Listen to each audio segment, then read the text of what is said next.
and welcome to the Total Woman Show. I am so excited today because I have with me several co-hosts who are absolutely fantabulous. I mean fantabulous, so don't touch that dial, stay tuned because we've got a hot topic for you today. We're going to talk about women entrepreneurs facing their fears. So I'm happy that I have my co-host, Miss Anna Delgadillo, who is an entrepreneur and also a mother of 4 children. Wonderful woman, and I'm so happy to have you on the show today. Next, I have my other co-host today, who's graced us to be with us, Miss Francesca James, who is a coach. She is an author. She also is a fabulous, fabulous speaker, and I'm happy to have you on the show today.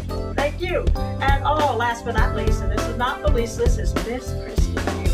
Christine is an entrepreneur, fashion entrepreneur, I should say, and really making a mark in today's world. So I want to thank you for listening today. And so as we conclude the month of March, which is Women's History Month, I want to thank all of you women entrepreneurs and just women in general who are doing a great job in your communities, who are providing service to your homes, to your churches, to your synagogues.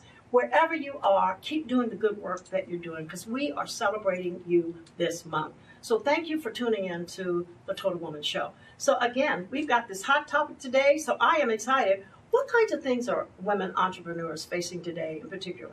You know, not only just in the United States, but globally. We know that there are a growing number of women who are entering into owning their own businesses. And we also know that many of them have had to overcome certain obstacles, certain challenges to be businesswomen today. So today we're going to talk about some of the challenges and some of the fears. And I hate that word fears because really there's a good friend of mine that always says false evidence appearing real. So, but basically we know that there are challenges that we face today. So just kind of share what sort of you think are some of the biggest challenges that women entrepreneurs are facing today?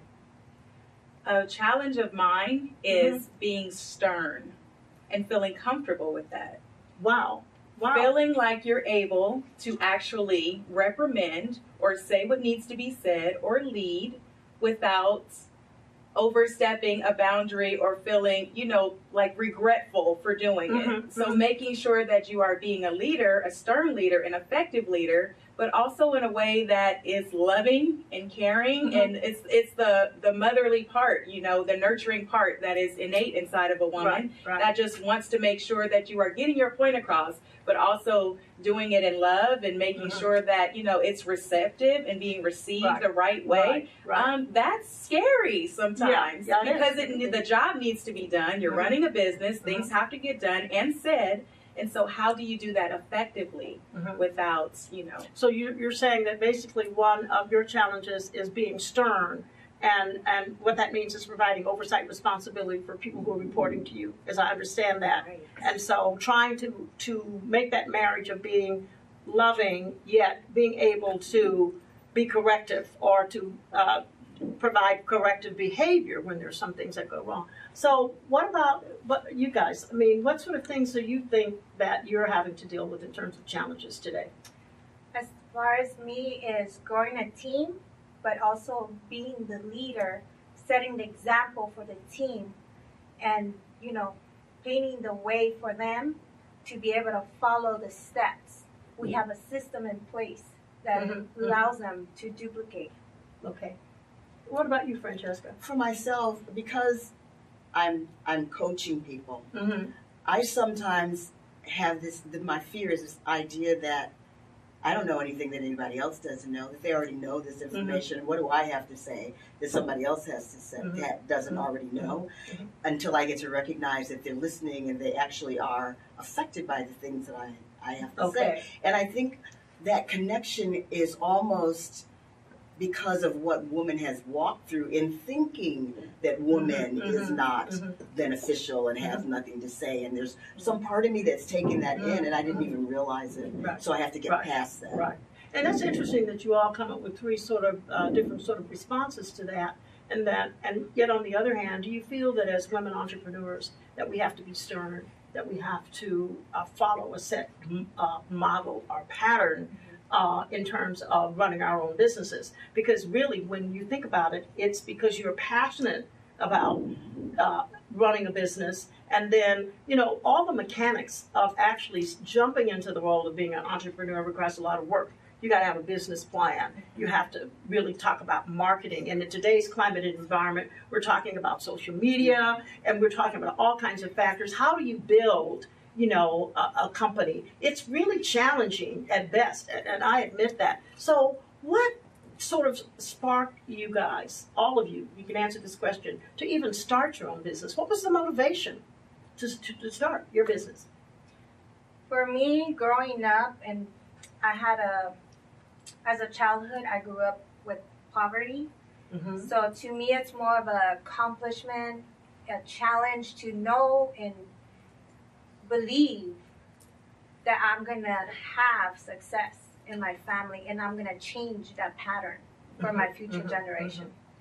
What this question I have is: was there anyone that was a role model for you in your family who was in business that you looked to or had that as an example of someone you wanted to follow? Not necessarily in my childhood. Okay. Did you have it sometime later in life of somebody that was in business and you sort of emulated that person? I've had mentors that I've learned, and I want to have a similar life, the freedom, and that's what's pursuing me to chase my dreams. That's great. I think that's great. Two, I think, based on what you're saying, one good frame of reference is when you're growing up with lack, and you see that there's an opportunity. And in this country, yes, there's an opportunity for many women from all walks of life to get into business. And we have a growing number of women who are going into growing into their businesses and developing their own businesses. Unfortunately, I cannot say, based on statistical research, that many of them are successful with their businesses. So I kind of wanted to segue into you. What motivated you, Francesca, into starting your own business, coaching business? This is a business, yeah. My coaching is primarily with women. Okay. And that came through my stint in corporate America. Okay. And my living in this really heavily dominated masculine world, where I took on that energy and did really well with it, but I got sick. Okay. I mean, I got Physically seriously ill, and had to leave that industry, and it really helped me stop and think about the importance of incorporating both parts of myself. Okay. And teaching other women to step out into the world with who they are completely innately. Now, did someone sort of encourage you to step out, or did you find that you had a following and it sort of gravitated into coaching? People just kind of listen to me.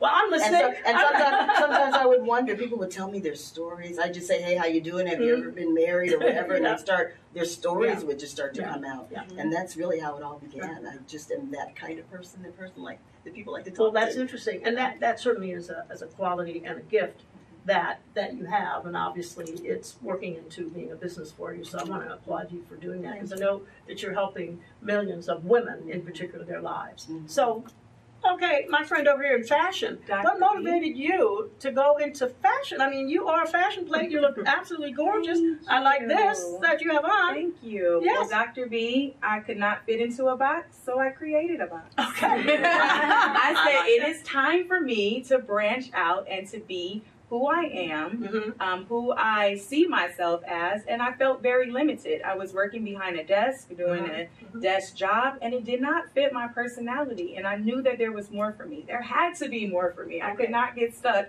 in this box. And so I knew that I loved fashion, and I began to pursue it. I actually reached out to a personal stylist, and I started working behind the scenes doing wardrobe and red carpets, and my first actual show was the Grammy Awards. Wow. I started out, my very first award show was the Grammy Awards. And it just, from there, I just realized that fashion was my passion, and I realized that I had a gift for people. I had a gift for women. I had a gift and an ability to change their trajectory of themselves through fashion. A lot of times we would work with models, and they would come in, and models would be very depressed, and you're really, and you have the opportunity to dress them up and to see a whole different side of them. And I took that into personal styling, which allowed me to work with everyday women who would do the same. You know, they would see themselves a certain way, and then you would dress them a certain way, and everything would change. You know, and that is a gift that you have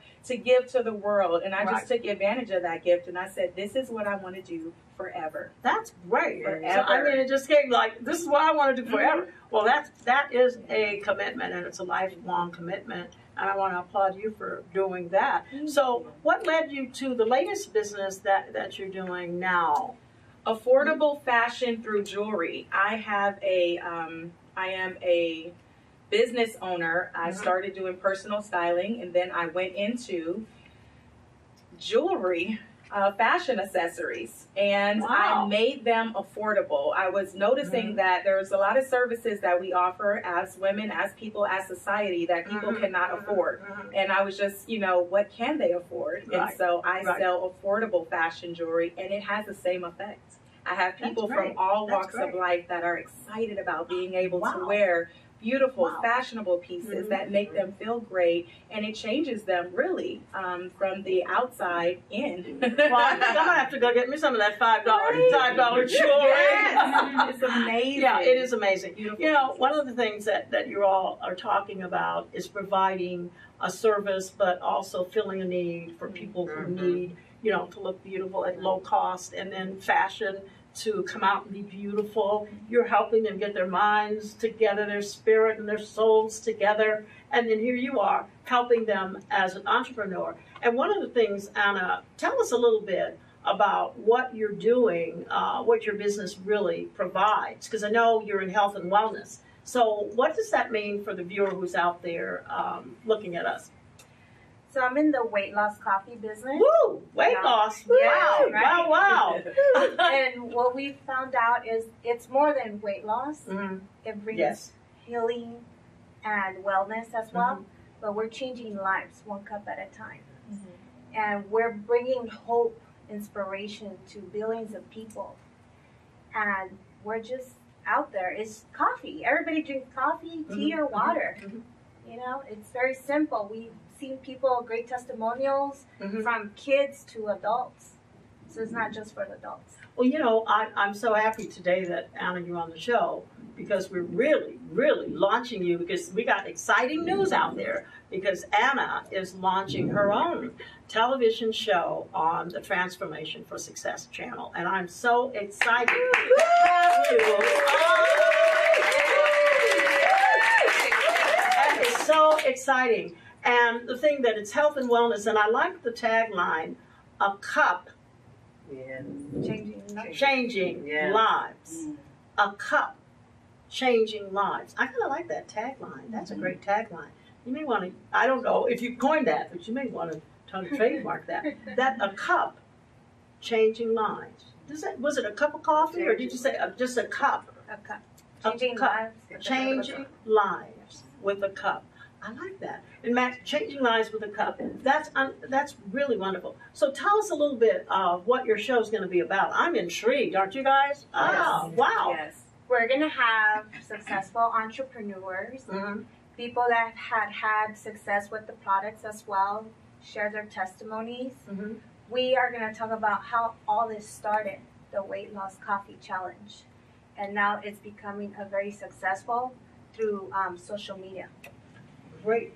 What kind of compelling stories have there been about not only just the weight loss, but the changes in their health? What kinds of stories or things that you have heard that they have been actually cured from, or they're no longer having a challenge with that? We have heard great testimonials for diabetes, high blood pressure, children with ADD, ADHD, high-low functioning autism, soldiers with PTSD disorders, joint functions. We have a lot of great testimonials, and we love sharing testimonies. That's great. Well, I'm sure that the listeners are really going to be glad to have you on the show, particularly, and some of your guests to share some of their testimonials and some of the great things that this coffee is doing for them. Boy, what about tea? Excuse me, do you have tea? Yes. Oh, you got tea as Weight well. loss tea as well. So does the tea have the same properties and does the same thing? It helps to lose weight, and also great testimonials for diabetes and triglycerides. Now, is there anything in the product that you're going to share with the audience about the properties or things in the product? Are they, you know? The secret ingredient is the Garcinia, which And a is lot of very people have well heard about known. Garcinia. Yes, very well known. Okay. Now, are there any downsides to it that you're going to share with the audiences? We hear great testimonials, and people are just excited to try it. The taste is amazing, and also we're changing lives one cup at a time. I like it. I like it. Well, I am so excited for you and want to just commend you. And we are so happy to have her on the channel. And what's the name of the show? What's the name of the show? A Day with Ana Delgadillo.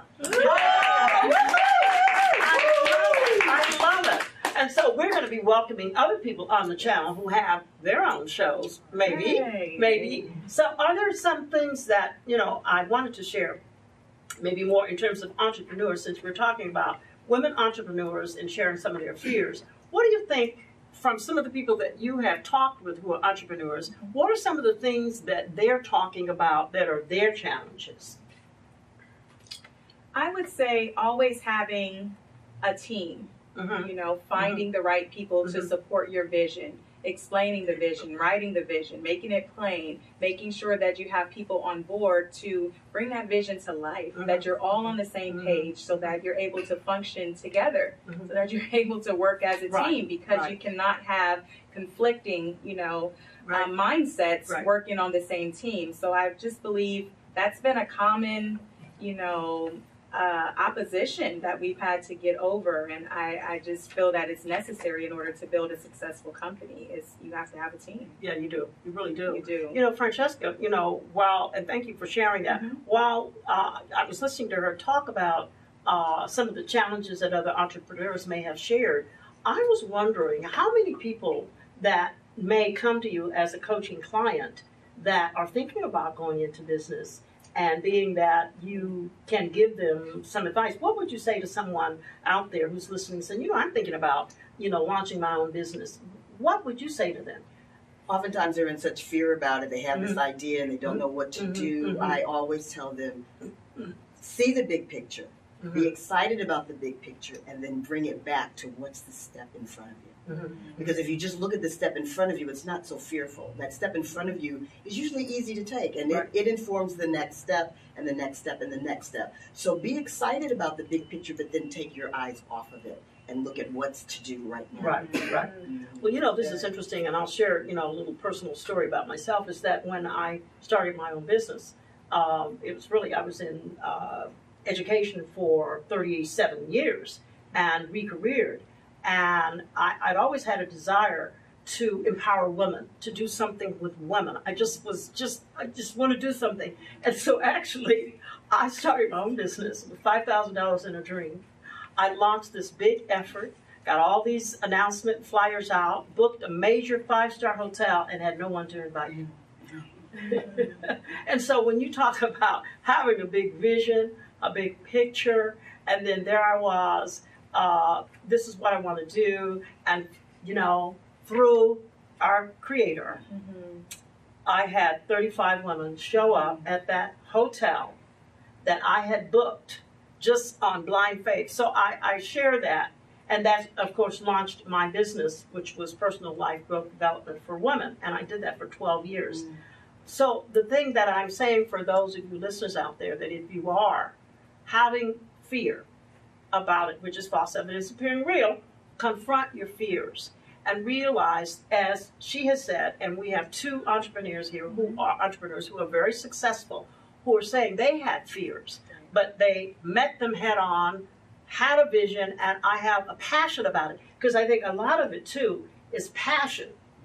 You got to have, I mean, you just got to say it. This is my life's work. This is what I knew I wanted to do, and I'm going to do it. And I think without the passion, the vision is just not there. So there has to be passion about it, but there also has to be that leap of faith that you take. I mean, because what did you do, Anna? I mean, here you are, a mom with 4 children, and I mean, they're small. I mean, you know, they're small children, and you decide that you're going to start this venture with coffee one cup at a time, saving lives. And so what was the impetus there? The passion. Did you start taking the coffee and then you lost Yes. weight? Because look at you, you're great. I dropped 4 sizes in 2 weeks. What? Wow. And people were drawn. They wanted to taste it, and they're like, "Give me that." I drink coffee. I want to lose weight. Yes. So you dropped how many sizes? 4 sizes. Did you hear that? Wow. 4 4 sizes in 4 weeks? 2 weeks. 2 weeks. Wow. 2 weeks. Did it change your diet? I mean, did you change your diet with it? Or It took away my anxiety. My anxiety for sweets. I no longer craved it. I felt satisfied, fuller, faster. okay. Well, I'm glad to hear that because this is just a teaser for you guys to listen to her show so she can interview and she's going to be able to tell more about the coffee that causes you to lose weight rapidly. And I think that's wonderful. Now, you look great. You're absolutely glowing. Thank you. Truly, you're glowing. And with excitement, I know. But actually, because it's obviously something is working for you. And I think that's great. So, anything else that you guys want to share or tell? This is show and tell time today. Entrepreneurs. I say hang around like-minded people. Very important. Okay. Yeah. Hang around like-minded people. Like-minded people. Okay. I would say continue to excel, Mhm. hang around like-minded people, find a team, be a part of a Mhm. team. I'm always looking for team members and partners. My website is EurosGems, EROSGEMS.com. Mhm. And that allows you to interact and to be a part of a team because my jewelry is not just here. We sell worldwide and right, you have an opportunity right. to be a part of something great. So find something great to be a Right. part of. Right. And the like-minded people, the passionate people that you can excel with Right. so that you have the support you need to be able to move forward. Okay. If you have a passion Mhm. that you're living, whatever questions you have, whatever you need, there is an answer. Mhm. So if you listen within yourself and make an intention of hearing from within yourself, not necessarily Mhm. the naysayers that say you can't do this or whatever, Right, give you the right, reasons why right. you should do it this way, but really listen to what is true for you, then it's just done. Right. Well, you know, I have one other question that I know. This is a biggie because today, in today's environment and climate, marketing is such a big, big factor. How do you deal with marketing and getting out there? Branding and marketing. We've got all this social media, and you can put something on Facebook and it's down, and 2 seconds it's gone. So the marketing and branding. Do you have someone who does the marketing for you, or would you advise that people have marketing companies to? Yes, absolutely. Marketing is necessary. You can have a great product, but if no one knows about it, who cares? Right, you know, right, like they're right, not going to right. support you. So Right. you have to have Right. those things in place. And I believe that if you're great, if you have the vision, if you have the product, whatever it is that you have, you need to let people know about it. So if you have to hire outside, which I do, I mean, we can't be great at everything, you know. Right. So Right. I hire people Right. to do Right. the things that I'm not Right. exceptionally good at, which Right. is Facebook. Right. They make me, you know, do videos. They make me do Mhm. things that I'm uncomfortable with naturally, but it's a part of your brand. It's a part of showing people who you are. Right. You Right. have to be relatable. People have to understand, know your why, and feel comfortable sharing that with you, having that experience with you for Right. your brand. Right. There anything you have to say on that? Marketing is mandatory. Yeah. I mean, Yeah. you can't pass it up. And I would say find a millennial Right. who understands social media Mhm. and can assist you through it, teach it to you so that you understand also, but then have someone that can do it for you as well. Well, you know, there's another big issue out here too. I'm seeing more and more that online marketing, online sales, they're off the roof. Mhm. I watch Shark Tank, you know, and I'm an avid follower of Shark Tank because I'm always willing. I think there's something I'm going to learn, and I do learn from that show. One, how you can overvalue your company, you know, give a higher valuation than the company's really worth. But more importantly, that many of the people who come that are entrepreneurs on that show have done a lot of business online. So are we moving to online business? Are you thinking of taking your $5 jewelry online? I mean, I was just amazed at the money that's made online. There's like millions of dollars online. So we got to get with it, those entrepreneurs, to be more sophisticated in how we're marketing online and getting people to come and buy from us online. There's such a trend. I want to do a little research, and probably I will have on the show. So listeners, I'm going to have on the show some people who've done online businesses to share how they're working it and what is the success, or what are some of the success strategies when you're working with online sales and online marketing, because it's going off the roof.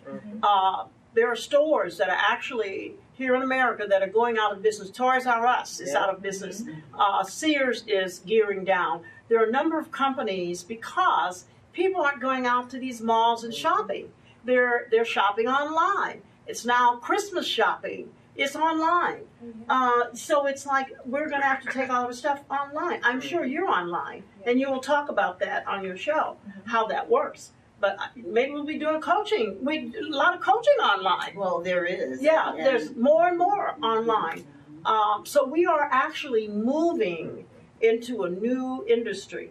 And I'm sure with the millennials, who are really, really knowledgeable about, well, I think they are anyway, where we're heading with online marketing, online selling. I think it's really going to be a big industry out there, and it behooves entrepreneurs, if you're thinking about owning a business, to maybe look into starting your business online.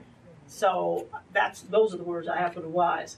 Now, one of the things too I wanted to share and thank all of you, because you are in the Mastermind Women Power Brokers group that by yours truly, and I'm so happy these are women in my mastermind. And today we are filming at the site where we had our mastermind with Women Power Brokers today, and I'm so excited because these are some powerful women, I tell you, and I'm so pleased to be a part of you guys and allowing me to be a part of your lives. So I want to thank you for being on the show today. You guys, you were great. You're going to be Anna Delgadillo. You got to get a song. You got to get a song for her. Yeah. I want to thank you for being on the show today. So I want you to stay tuned in next week, where we're going to have another exciting topic for you. And it might be talking about online marketing and some of the women who are in that and who are being very successful. So until then, I want you to stay tuned to the Little Woman Show. Tell your friends about it, and we'll see you next week, same time, and have a very, very blessed week. Woo!